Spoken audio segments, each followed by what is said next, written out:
What's going on, everybody? Welcome to the Filsinger Games Character Spotlight with Mike and Brock. I'm Mike. And I'm Brock. And we're joined tonight by Matt Dickendesher. Did I say that correctly? Pretty close. Yep. Good evening, gentlemen. How are you doing today? Pretty good for a Monday. Yeah, Mondays are the worst. Yeah. And just letting you know, Matt, this is a Mark Ashby free zone, so you're good. I wasn't even going to bring it up, man. Little did you know, he's on the other line. Oh, yeah. Just kidding. So today we're going to be discussing two classic Champions of the Galaxy characters, Earthquake and Tongsoon of Cygnus. There he is. There he is. Not to be confused with Dreadnought or Comrade Terror, who are two different people. But you could team up Soldier of Fortune and Tongsoon and see what happens. I plan on doing that later. Yes, I have heard enough of your episodes to know that Brock has done that, yes. And our topic for our discussion today is running multiple feds and how you do it. So we can start. We'll start with Matt. How did Tongsoon do for you?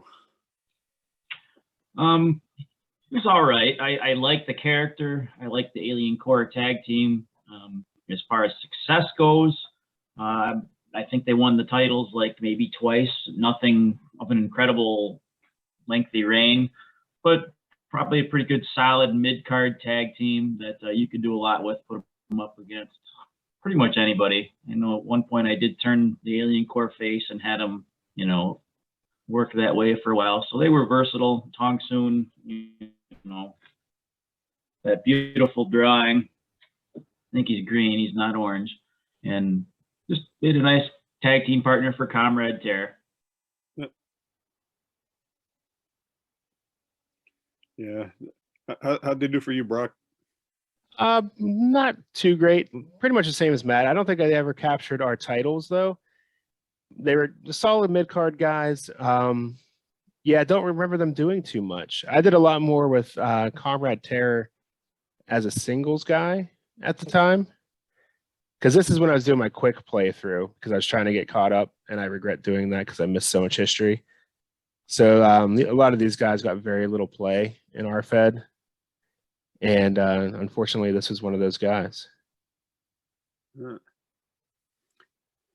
I did just look back at my records. There were 3-time tag team champions. So not bad. One was a pretty good reign, 16 different defenses. So that's pretty solid for that's good. A title reign. But the other two were pretty minor. That is a good reign. Yeah, when I had my Fed with Rob, Tongsoon was like a 3-time GWF heavyweight champion with him. Wow. It was crazy. He won with him constantly. And they won the tag titles with him, but with me, they didn't win anything, and he captured my TV title once for a short reign. That was it.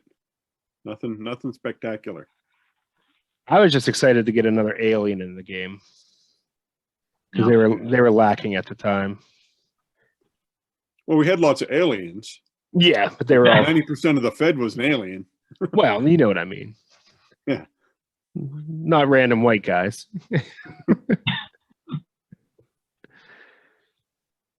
Yeah, they for me they did pretty good. He stayed heel right up until I just turned him face in 2105. 21 just entering 2105. So he stayed as a heel the entire time.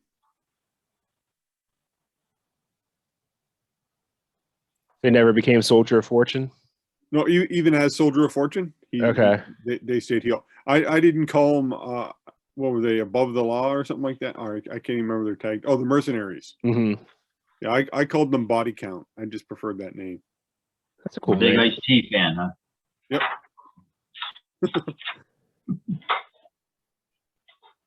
Oh, Ice-T. And, as a Soldier of Fortune, you know, they're 8-time tag team champions. So they were Wow. they were top notch. Soldier of Fortune, not really much for me. I think they were, when I ran the Interplanetary Tag title for a while, they had it once or twice, but now it was, Mercenaries were very underperforming. No, he was, but I think at that point in time though, when as Tongsoon, he kind of got lost in the shuffle because they hadn't dropped down, so there was probably 50 or 60 guys at one point, you know, in the GWF. Mm-hmm. Yeah, it was pretty full then. So I think he kind of got lost in the shuffle with Tongsoon. That's why when Tom started retiring guys and during that whole War Games, he managed to cut out like 8 guys. Mm-hmm. I think that was good for the game because he survived. Yeah. In the current storyline, I think the roster is pretty full too. A lot of characters. And what are we up to? 2137, I think. Yeah, I think when you start to exceed about 40 guys, you start to dilute. Mm-hmm. Yeah, that's what we talked about last week. Yeah. Trying to keep it small. I don't think you can talk 2137 with Mike. No. Or me, really. I read the handbook, but beyond that.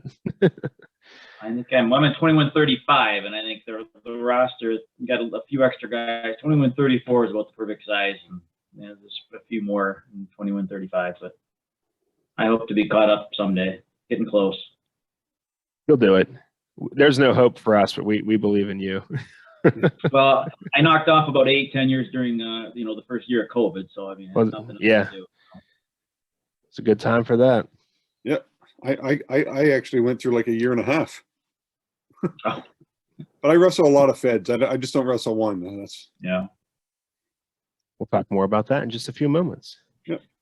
So if you were to take Tongsoon and make him a little tougher, how would you go about doing it? You get to change one thing. How do you do it, Matt? Give him a tag finisher. I think that would help. I know they really weren't around at the time, right? I don't remember when the first year a tag finisher came in, but the set before this, you had the Annie Men have it.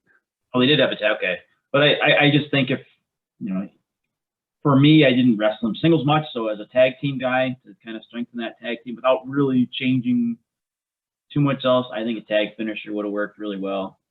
Get rid of the flying knee and put a tag finisher on there. Like it. Keep him kind of the mid-level guy, but just a little bit stronger as a tag team. Oh, I actually like that. I never even thought of doing that. I was just thinking, yeah, increase his finisher to a +2 or something like that. +3. Mm-hmm. Give him. But the tag finisher, give him that +3-0 finish. I like that because he did spend most of his career as a tag team guy. So, and it would fit even better with the Soldier of Fortune. Mm-hmm. Now he doesn't have the tag finisher in that, but it shows that he was just strictly a tag guy then. Mm-hmm. No, that would be pretty good. I think I'd probably do the same thing then. Perfect. We're done here. Yeah. I think I would change his C death jump rating to a B, just to give him a little better chance to not get pinned from that chart. Yeah, because he had an A ring, didn't he? Yes. A turnbuckle. Yep. The 7-4 pin's fine where he's positioned. Yeah. Yeah, I think I just drop his death jump to a B, or I guess upgrade it to a B. Okay, and now we can switch over to Earthquake. Speaking of tag finishers, there's one right there. Yeah, I just saw that as I was asking when those started. I see that he had one. I'd forgotten about that. Yeah. For me, Earthquake, he had a good run with Massive. They captured the Intergalaxian tag titles pretty quick, which boosted them into the the GWF tag title, and they captured that once. Lost it relatively quickly though, because as soon as Earthquake, can get caught in the ring, he was definitely the weak link. And he managed a singles title, my Galaxian title, which is my 1 point guys, 1 and 2 point guys. Really? He captured a singles title once. That's cool. Yeah, because Because I like to give everybody at least a couple singles matches, see if they Mhm. do anything. I'll share the screen here. Here he is in full color. It's funny because I had him with blonde hair too. Little Hogan-esque, maybe. Yeah.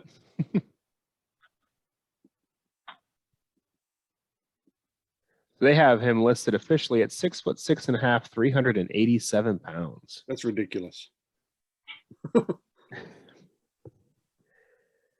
He's a thick boy. Yeah, that's 100, almost 100 pounds heavier than me. That's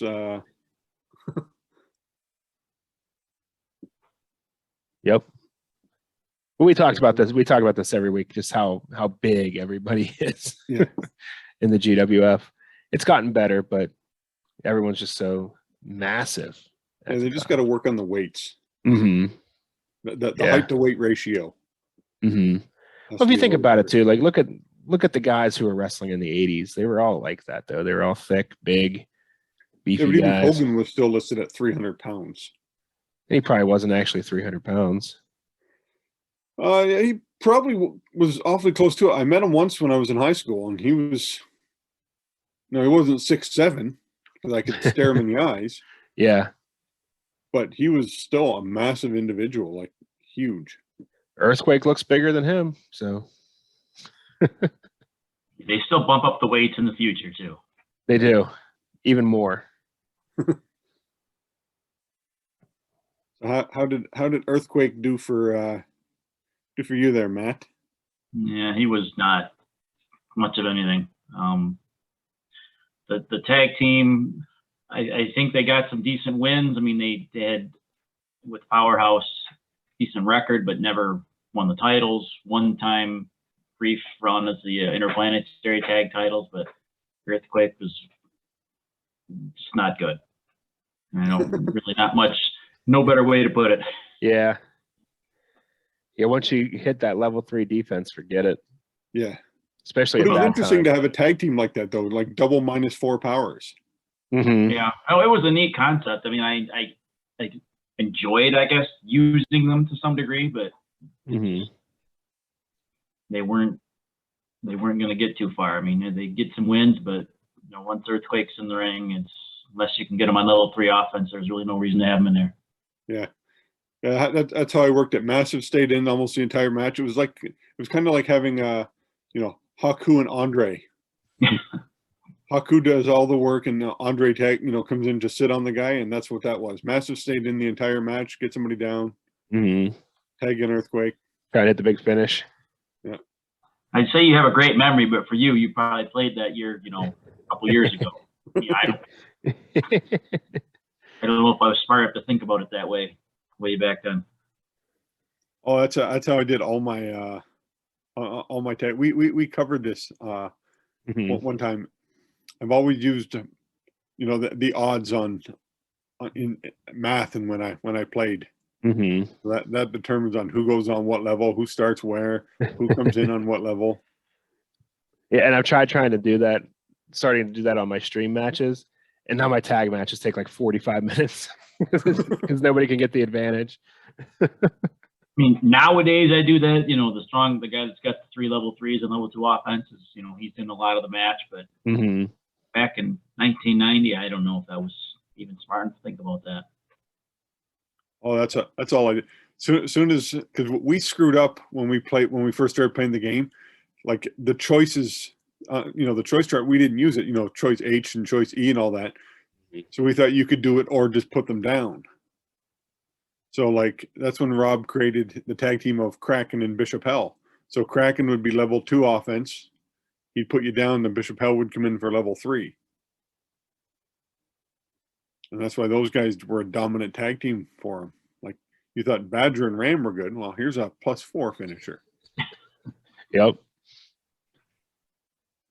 Yeah, Earthquake was kind of an afterthought for me. We were such a big, massive household that we kept his singles run going, and they would tag as an attraction more or less, never really did much together. We ran with Bomb Squad a lot though, but they never did a whole lot. Yeah, I was a huge massive probably one of I'd say, easily my top 3 favorite all-time wrestlers. So when he got a tag partner, I was excited, and I used him. I pushed, I pushed him as well as I could because I use a point system, and they got enough, and they captured the Intergalaxian tag, held it for enough runs to get some points, and when they lost it, they qualified for the GWF tag. They captured that, but like I said, I don't think it was long because they were battling the Gladiators and some other top teams, so they just got knocked out pretty quick. And then after that, they just couldn't gain any ground. They just bottomed out quick, and I think as soon as Massive stopped, I think I had Massive switch over to tagging with Pulsar Prime, and I had Earthquake just kind of find other random tag partners. It's kind of like he was the Marty Jannetty. just trying to find someone else that would click. Marty Jannetty without the space dust, right? Yeah. Yeah, whatever they call it in the future. Right. And yeah, so he didn't do anything, even as when he became Chopper-matic, didn't do anything, and now he's Powerhouse, and he's in my low tier Fed. But him and Hammer. Him and Hammer as the Stormtroopers, they're an awesome little tag team. They hold both my tag teams down there. They're a low-level tag team, but they captured the major tag titles just on a fluke. So they hold all the tag gold, which is kind of funny. Cool. And they've been able to defend it. Like, so he's having a decent run at the end of his career. Cool. So how would you make him a little better? Where do you start? Well, for me, it'd be removing one of those downs on level 3. That's what I was gonna say. That was one of my 2 choices. So if you took that, then I'm going to go with take one of the agility reversals away on level 1. Yeah, 3's a lot. Yeah, 3's executioner type level. I knew that because I was prepared for him today.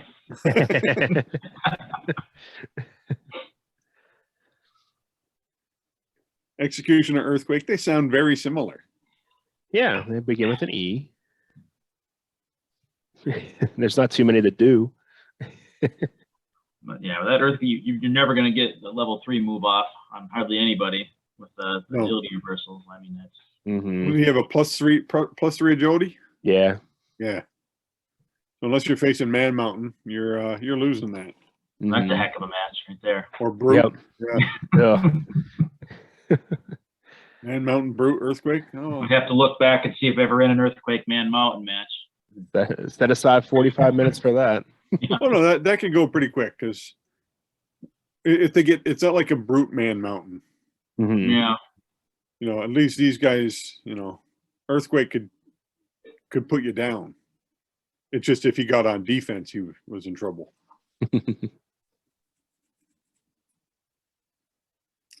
So we can switch over to our topic on running multiple feds, whether it be different GWF feds, indie feds, Legends feds. I know Brock runs multiple feds on his Twitch stream and such. I run 3 GWF type feds, a Legends fed, and I'm gonna start wrestling because Grant sent me his entire Hollywood roster, which is like 40 guys. So I'm gonna give that a whirl because they're all pretty evenly matched. So I'm actually looking forward to that. It'll be fun. There's some good cards in that collection. Yeah. So Matt, you run any other, or are you just strictly a GWF guy?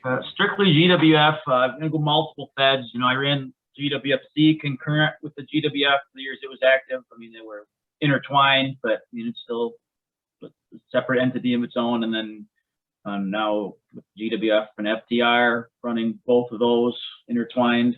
But as far as I never ran a CPC or, you know, never really did anything with classics. I hope to, if I get my GWF caught up, start running some chrono stuff.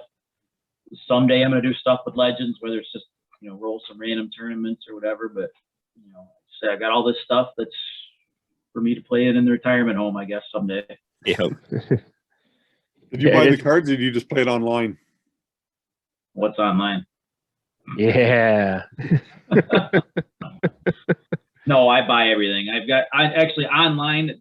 The only thing I have online are the A sets, and I never got into playing those either. I mean, I have them; they're there as a reference, but no, I just strictly cards and dice. Yeah, it's always going to be a tabletop game for me. Yeah. How do you do it, Brock? Which ones do you run on a regular basis? I run a survival fed where there's 4 different guys in different categories, and they fight a different challenger every week, and whoever wins sticks around. And then they face a new challenger the following week. It's from all, like, there's an indie guy, legend guy, woman, and a GWF guy, basically. It's just my excuse to use all the cards that I buy.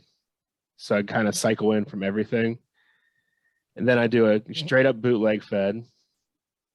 And then I try and do a buy the book GWF fed, which I haven't had time to do, unfortunately.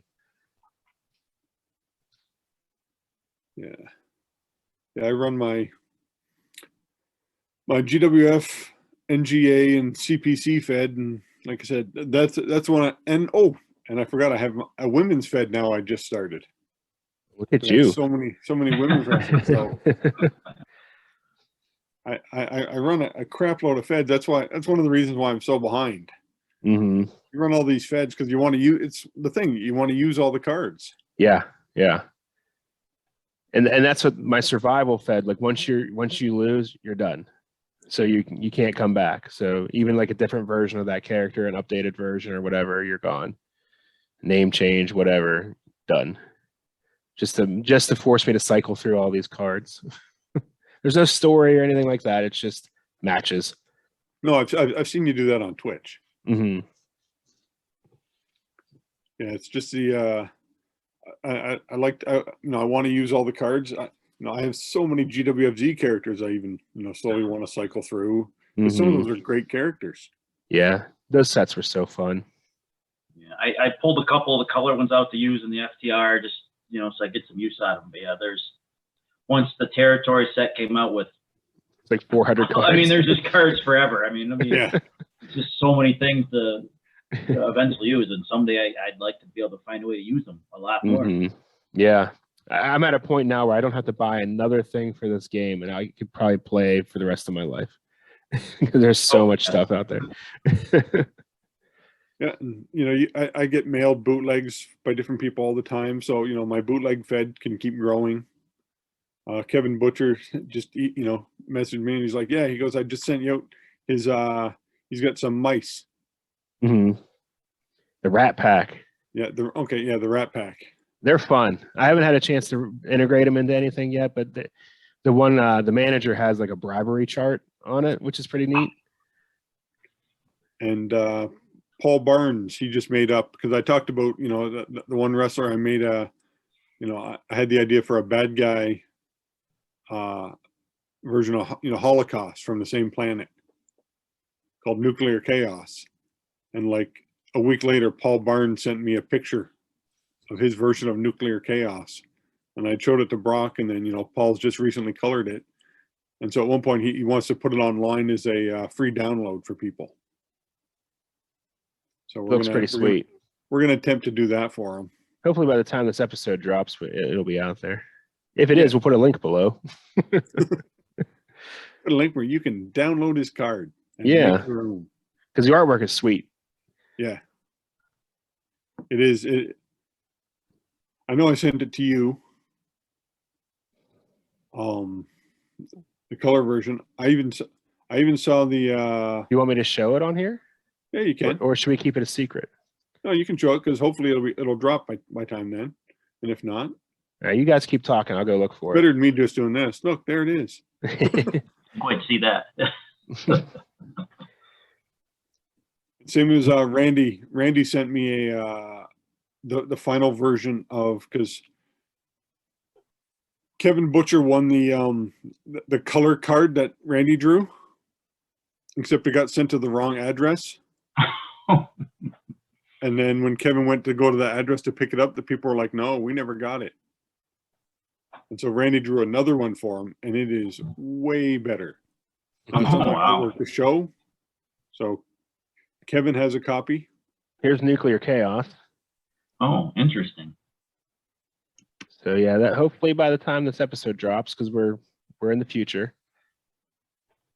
Yeah, we filmed this 1 month in advance, just in case for kids, or I'm doing renovations now. That's why I had to swap where I'm sitting. Yep. My We wanna toddlers be are a wild prepared. card. There's been many stressful nights where Mike's like, just get over it, man. Keep telling them NyQuil can be your favorite friend. Oh, they were good tonight, and then my internet went down because we have all these windstorms going around, so my internet's been in and out all day. And I'm like, oh no, they were actually being good and went to bed with no problems. And but can't have everything, I guess. They showed me that little picture. You get that picture when your internet's down of the little dinosaur. You click on that dinosaur, it becomes a game. It becomes a jumping game. Have to do that next time. Help pass the deal with the stress. It's there to keep you amused. Mm-hmm. Till your internet pops back up. But yeah, we have about 9 minutes left to talk, guys. Little dried here. That's right. Well, I was watching. I don't know if it was the last episode ever. You're talking about the trivia challenge, the tag team one. Oh, And yeah. I have my belt from when I won the tag team trivia. So Oh, there you go. They had belts. that year we had belts. So I won a free subscription to the newsletter. Well, this is a little after that. This was once Tournament Master got involved, we got belts. It was pretty fancy. So Joe Scully and I were tournament tag team champions in 1 year, and I did not get completely carried. Awesome. Oh. Only partially carried. I'm a first round buy in the trivia contest every year. Whoever plays Brock is the first round. I think the joke was I'm the local talent that doesn't even get an entrance. And You haven't talked to Joe anymore? I haven't seen him in ages. I don't. I think Rob's talked to him once in a while, but I haven't seen or talked to him at all.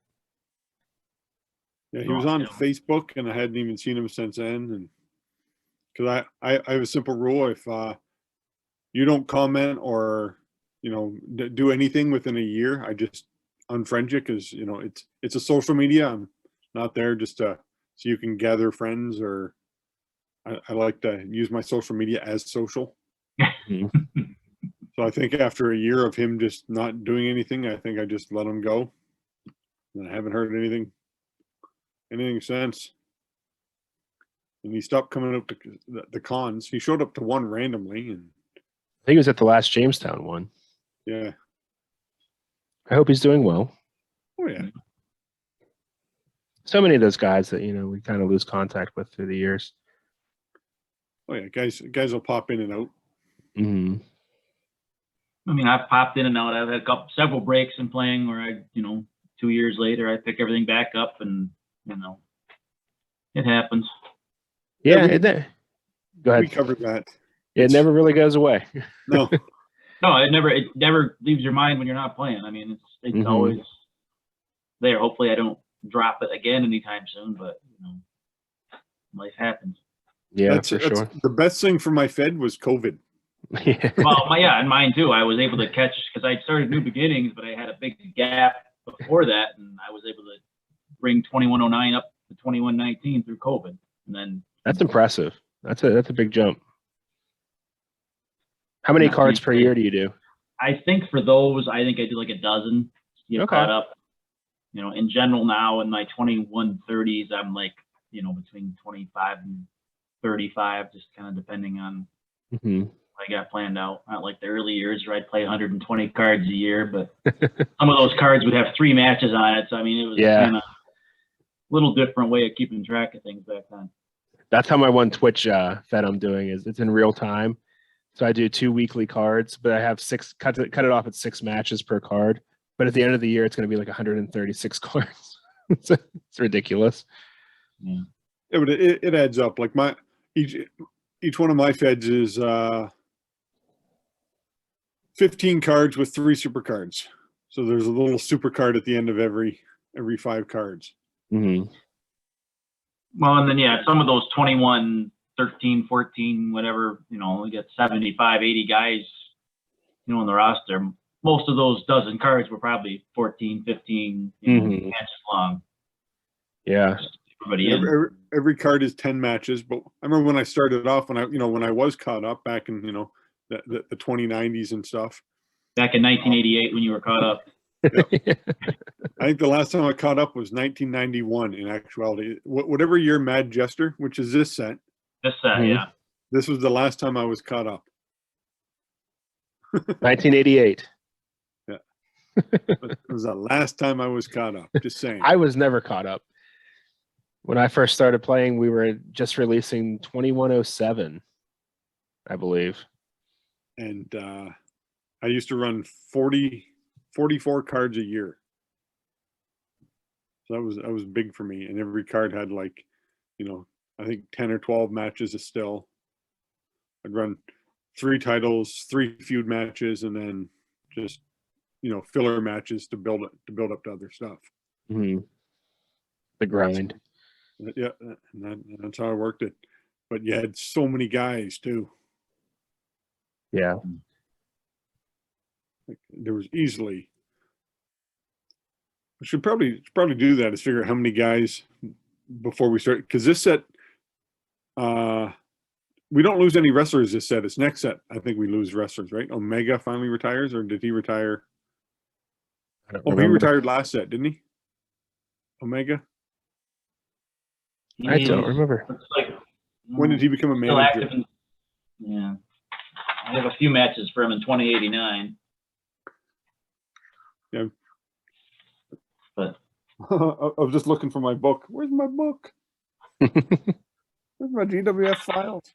I only have him wrestling 1 match in 2090, so that 2089 was probably it. As soon as I remember my alphabet. You got to have the files online here, or the wiki or whatever. Yeah, I have that pulled up here. I do, but it keeps logging me out. It has them listed as active while I was managing, though. Oh. Yeah, it was right around that time, I think. He retired from ring action in 2089. There you go. According to that biography, anyway. And we're in what year? What year is this? This is 2088, Invasion 2. Yeah, so he retires next year. Yeah, that's when we start losing wrestlers. Where guys finally start retiring. But we got 2 minutes left here. Yep. It's a little bit of a shorter episode, but that's okay because last week we ran long. Yeah. There's not a whole lot to say about Earthquake and Tongsoon, unfortunately.